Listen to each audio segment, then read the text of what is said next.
Leilina me ke aloha. I'm Joshua Cooper. Welcome to Aloha, SustAINAbility in Hawaii, and Peace in our Pacific, the UN SDGs movement, and Moananuiākea. Today, we're looking at achieving the UN 2030 agenda with Aloha, climate action in our communities for social change, with Hōkūleʻa launches Moananuiākea Voyage for Oceans and a Voyage for our Earth.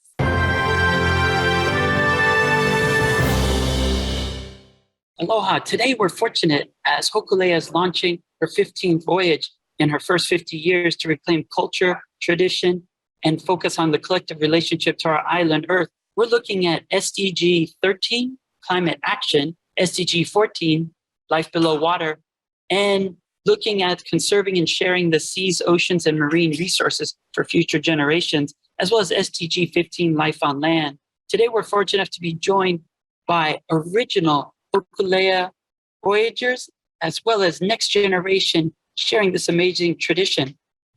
Kalā, can you share with us what inspires you to be involved and to focus on the important issue of voyaging and wayfinding? I think for me, it's being connected to my ancestors. It's part of who I am, and I don't know how to explain it, but deep within inside me, when I'm out there and I'm voyaging, I feel like I'm supposed to be there. It's almost like being in a space, like a meditative space, is just kind of separated from everything else. And I love that connection, as well as being around our voyaging ohana, like Uncle Snake, like Auntie Penny. I really I need that to feel whole. I need to be around all of them. And so I guess that would be like my short response is that, yeah, feeling connected to my ancestors and, my kupuna and those around me. Entirely. And it's also so inspiring to see you at Celebration of the Arts and you sharing that insight. You could just see the lights and the hearts fluttering to understand and resonate with all that you were sharing with us. Penny, could you share with us what inspired you to begin and be part of that first voyage? Oh man, it was such a great honor and such a great opportunity to be a part of that first voyage, something that had not been done in over 200 years. And coming from the generation where, my mother before me was discouraged to learn Hawaiian and to, pretty much give up Hawaiian ways and embrace the new, the new ways for Hawaii, the Western ways, being able to be a part of this was so exciting. And finally being able to learn the story of my ancestors, and not only to learn the story, but to actually be a part of it. And to be able to get in an ancient voyaging canoe and sail back into time and, get a firsthand look at what we are all about, where we came from, who we are. That was so exciting, and I cannot even begin to explain what that felt like. Mahalo, Penny, for sharing. And now handing it over to Snake. Snake, could you share with us what was some of the inspiration to be involved with such an amazing voyage? As Penny shared, going back into the past, but guiding future generations in new directions? Wow. Funny thing about it, I used to work for the Hilton as a lifeguard, yeah, like a beach boy at that time. But I was going to work, but I seen this silhouette. I didn't know it was a crab car sail. It was coming to Lahaina from Lanai, and I kind of went down to right now they call it Canoe Beach. By that time, I had the opening for Lahaina Canoe Club. I went down there, I seen everybody coming off the canoe, but I didn't know nothing about the canoe or when they built it or who would volunteer and did all the work and everything. But so I went work, and then 2 days after seeing the canoe, Sam Ka'ai and Judge Paul came looking for me at the Hilton, and they wanted me to be part of that project that they were having there. So I thought, okay, I come down and see what's happening. But once I got on the canoe, man, it was like heaven. You're going back to a long time ago, because nobody knew how to sail, that type of canoe, yeah? How to rig the canoe or how to maneuver the canoe. It's all was a learning process for everyone that pretty much, because the canoe was going to each island to recruit people to be part of the crew, yeah? But I somehow I got hooked up with the canoe. I never wanted to leave. I just stayed with the canoe, going to Molokai, learning all the ways of sailing and steering. And for me, it's my job is steering the canoe. I've been steering regular racing canoe, and Opela boat is different. I learned all this Japanese way of the paddling for steer the canoe. So I really enjoyed it, and I kind of went stick with it for a long time. And then this happened, myself and Sam Kalā from Pahana was involved with pretty much certain people was picked to be with the 76 crew, and had Sam Kai too was pretty much involved to it. And going to Oahu, I didn't know nothing about all these different people from different, life on the beach, like Buffalo guys, Dookie, and high profile, lifesavers and beach going, and but to meet all them and being part of them, it's like a big family coming together. Yeah. But yeah, till then, it's hard to get away from it. Every time the canoe goes, my mind is on a canoe, but I'm not there. But my spirit is with them. Yeah. But you cannot let go. It's part of life, already. It's true. And I'm sure your spirit accompanies them as well. And even here, I'm here at the UN on the opening forum of the 22nd Permanent Forum on Indigenous Issues. And one of the fondest memories I have at the UN, even after decades here, is on World Oceans Day when Hōkūleʻa was here, sharing the proclamation that I know I had from when they met Secretary General Ban Ki-moon. And it really does stick with you, and it inspires you in every way. And that's really the power of Hōkūleʻa. And you sharing the 76 crew stories really inspires everyone. And what is wild, as Penny shared, is it's now something that is readily available. And I have so many life experiences with Hōkūleʻa in Washington, D.C., in New York City, on Oahu, above Honolulu. And we're so fortunate now where what you were sharing, it was that the first time again. And as you say, it's the peace that she brings. And as we're looking at the 15th voyage to reclaim culture, traditions, and collective relationship to our island Earth, really the Moananuiākea voyage centers on mālama and a collective caring through kuleana to build a future good enough for our keiki and all waves of generations coming forward. Can you share with us, Kalā, a little bit about the impact you see Hōkūleʻa has in our islands and some of the priorities that you're involved with going forward? Hōkūleʻa has, it's been like a mama, like a mother to all of Hawaii, It gave us a lot of things that we lost long time ago. Now it's all bringing back all these good things that our grandparents, our ancestors had in them. And then now it's our time to share with everybody else, all the younger generation, even about the ocean too. The ocean is pretty much really changing. It's changing so much, like,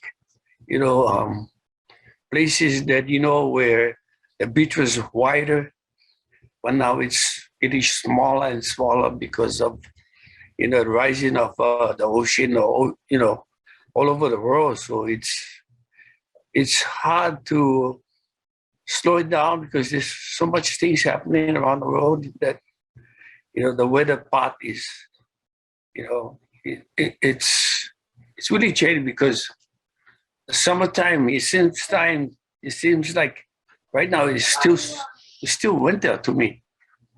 it's supposed to be summer, but it's not. It's still winter. It seems like all the pattern of weather is changing. Yeah, it's really changing, and it's going more into the summertime than you think of, because even the surf and everything. I love to surf. I've been surfing out Colombia for a long time, almost 60 years. I surf out there when sometimes it's only myself out there surfing. I have all the waves I can catch, but now it's so much seen on the TV and a lot of advertisement of Honolulu now. Now it's pretty much so crowded, and I'm happy that I had it for myself, but now you cannot help about the area and how nice the area is when the waves are big, and it's not only Honolulu, it's the whole Maui Island. I used to travel only to Hana just to catch a few waves in Hana by myself, and then travel to Ho'okipa, catch wave there, and keep on coming to understand all the area that there's waves that you can ride there. But yeah, it's hard because everything is changing. If you can slow it down, it's good, but how can we slow it down? Yeah.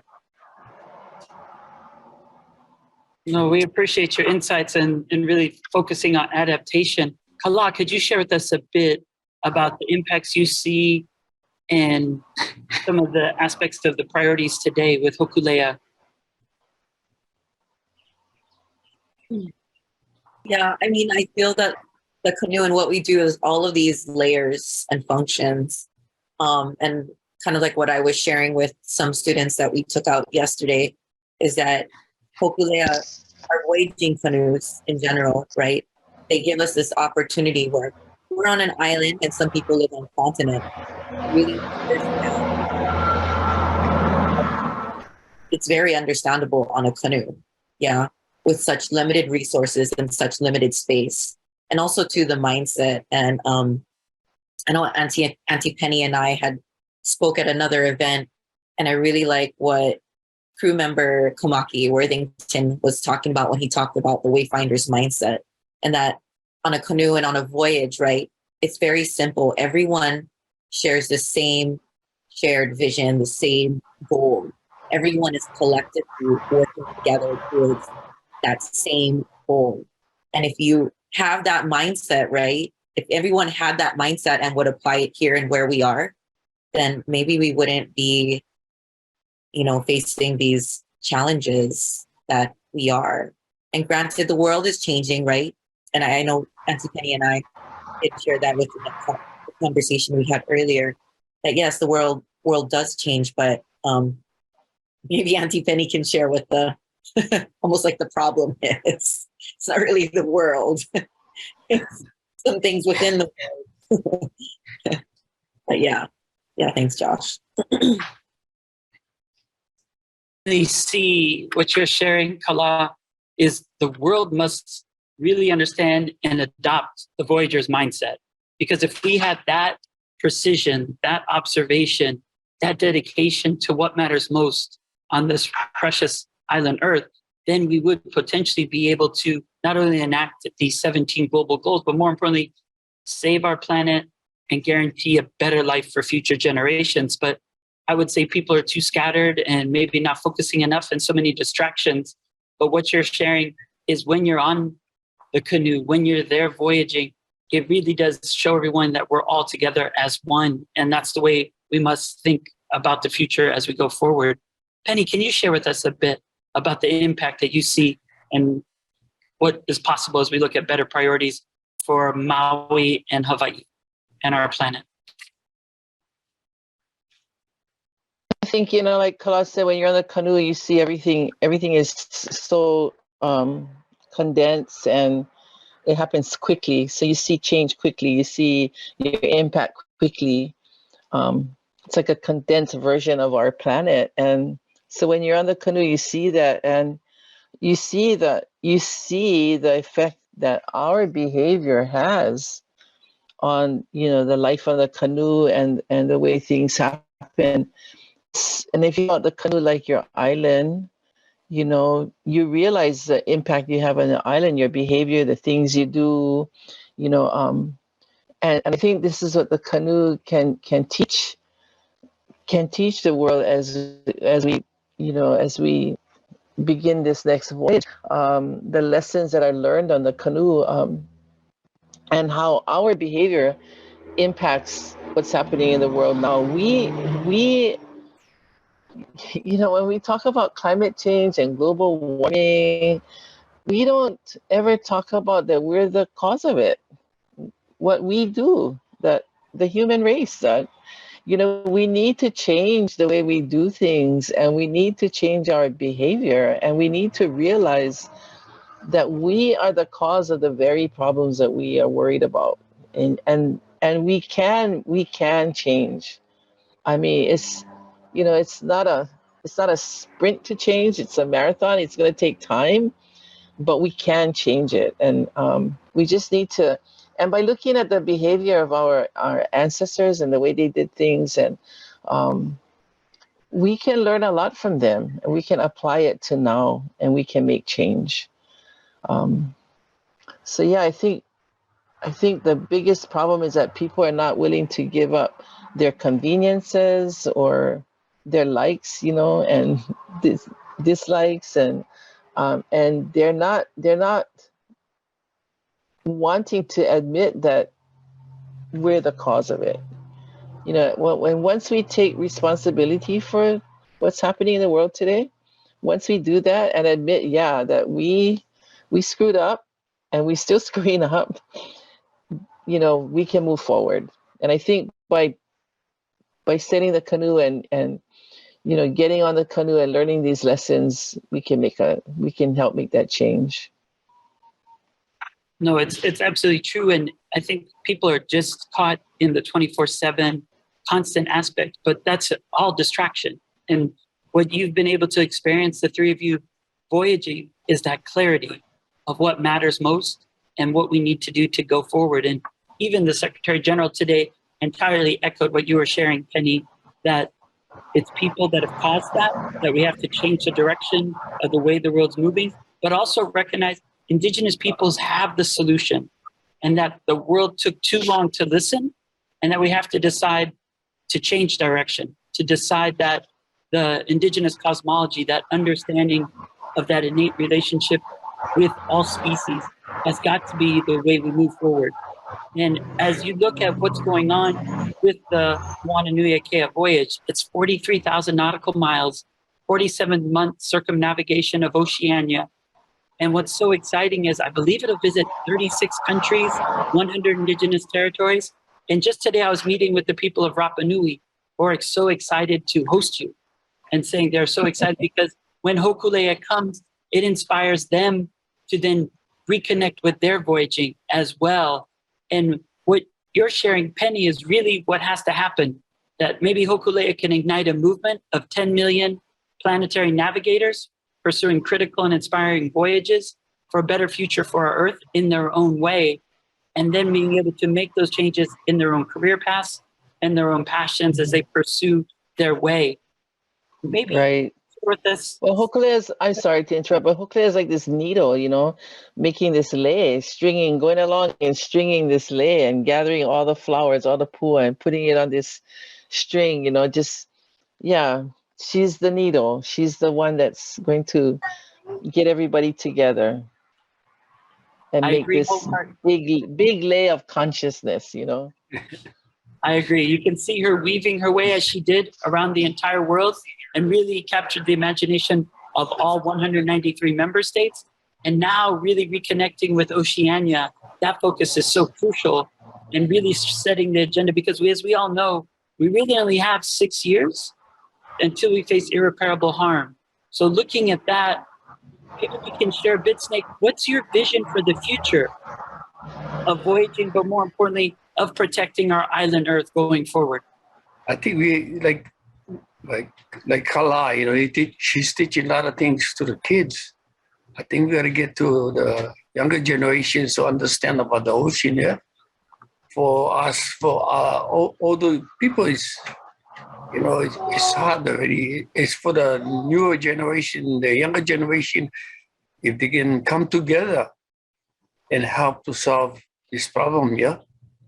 I think be a big help, because if they can understand what we need to protect the ocean itself, and and they can have a head start. Not for us. We can say things, but now it's for them to understand, to try to keep the ocean as it is. So for their generation, for their kids and their kids and their kids, because I'm sure it's changing. It's hard. It's really hard. But if we can get them to understand about that, it'd be nice. Oh boy, there's so much things in the mind you want to say, but we just gotta try our best. That's the only thing. I think so too. If you don't mind me interrupting, Snake. You look at the younger generation, yes, but I also think that we need to get this generation and our leaders on the canoe. They need to be able to see how we need to make changes in the world lifestyle. We need to get our leaders on board. I think the younger generation, they're probably learning more than those people that are leading us ever did. And, they have more information, they're more informed, but they need the people that are the leaders right now to back them up and to be on board as well. They're so worried, they get involved in the politics and the money and the economy, that they don't see what's happening right in front of them. It's true. When talking with Mayor at the Celebration of the Arts, we were actually thinking, Kalā, just to know you inspired us so much, even when you just took people outside for that second phase, that 9 floors of the county building have to adopt that mindset, Penny. I totally agree with what you're sharing, that people are so caught up in politics, but in a way it's what mayors describe as pono, public policy, of really focusing on harmony for everyone, and having that perspective would be so enriching. And Mayor as well, when he was up at Honolua, when we were planting, to be there with that star compass, with the first 4 pohaku that have been planted, really gives you that vision of what matters most, and having a purpose on this planet. Mm-hmm. So maybe, Kalā, you can share with us a bit as well of what do you see as a potential future, and what are ways and future directions as we go forward? I just echo with what Auntie Penny was saying, and maybe even to give another perspective as well too, because those leaders need to buy in. They really need to realize that. I was just helping to deliver some education outreach on Oahu and Waianae, and the kids actually could not get onto the canoe because of all of the regulations through the Department of Education. And so I guess just to Auntie Penny's point, right? Those leaders are so important, because they're the ones that can open the door and provide that opportunity to our students. And personally, I think all kids should know how to swim. You live on an island, you should know that. But it doesn't always happen that way now, just because with all the technologies. But I was gonna say, to tell Auntie Penny, I think maybe we need to get those leaders on a canoe and do one inter-island sail. I come down and help. I agree. I think all governors and mayors and presidents and of all the countries should have some canoe time. And, I always see a difference in people after they've been on the canoe and they've sailed, or even if they haven't been on the canoe, if they're around the canoe, the ohana wa'a, and and they hear those lessons learned, it makes a difference. And that's why it's important that Hōkūleʻa keeps on sailing. Yeah. And I think it's important to that our kupuna are always present, like how you, Auntie Penny, and you, Uncle Snake, you know, and others as well too are always present. Like you are the connectors that, like, for our generation, you know, inspires us to continue on and to vision beyond the horizon. Yeah, we need you. I feel like maybe our role is really to work again with the younger ones, but we can't do it without you. And so we need everyone just collectively together, all of these spans of generations. We all are part of this very important, to continue, to vision. It's true. The intergenerational is so essential. And then also to foster that understanding of really inner, island, and international, and connecting all those. And maybe only by participating, as you shared, is the way that people truly understand. And maybe the Va'a Honua, the canoe for the earth, this third canoe could bring together millions who are united around the belief that we must make better choices for a future that values differences, a healthier planet, and connection. And maybe the Va'a Honua is the space that we can get those elected officials on first, Penny, and then we'll put them on the others. I'll never forget, I know Billy Kanoy, he was saying he never wanted to let go of the rudder as it was passing the Statue of Liberty. He said, no way I'm gonna let this go. And so we need to get more people having that experience that Snake was sharing, holding that and steering and making sure that the world does not run into those reefs, that the world is on the right path, but really guided by indigenous wisdom that many of you have shared with us today. Any closing comments? I did want to say, you know, like we talk about heva'a, hemoku, heva'a. You know, your canoe is like an island, your island is like a canoe. But more than that, our planet is like the canoe. And it's a kako thing. We're all in this together, no matter what country or what part of the world you're from.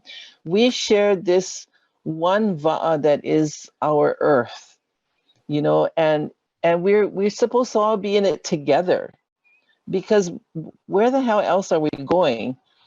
You know what I mean? We have this planet. It's not only our home, it's your home, it's the home of, you know, the rest of the world. And I think people oftentimes see us as disconnected because we live in different countries and other parts of the world, but really we're connected. We share this place that we call our planet.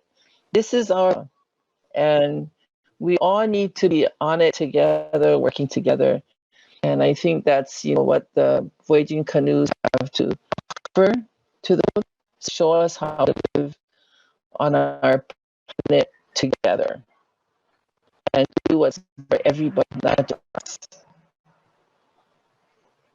Definitely. All is one.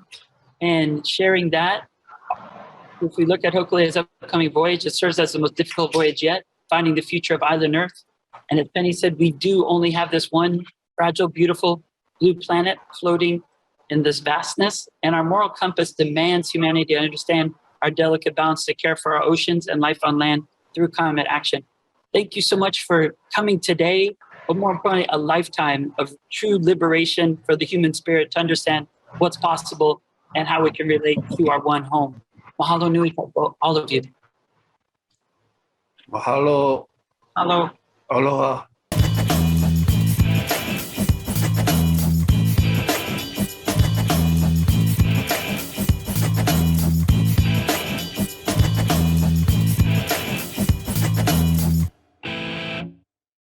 Thank you so much for watching ThinkTech Hawaii. If you like what we do, please like us and click the subscribe button on YouTube and the follow button on Vimeo. You can also follow us on Facebook, Instagram, and LinkedIn, and donate to us at thinktechhawaii.com. Mahalo.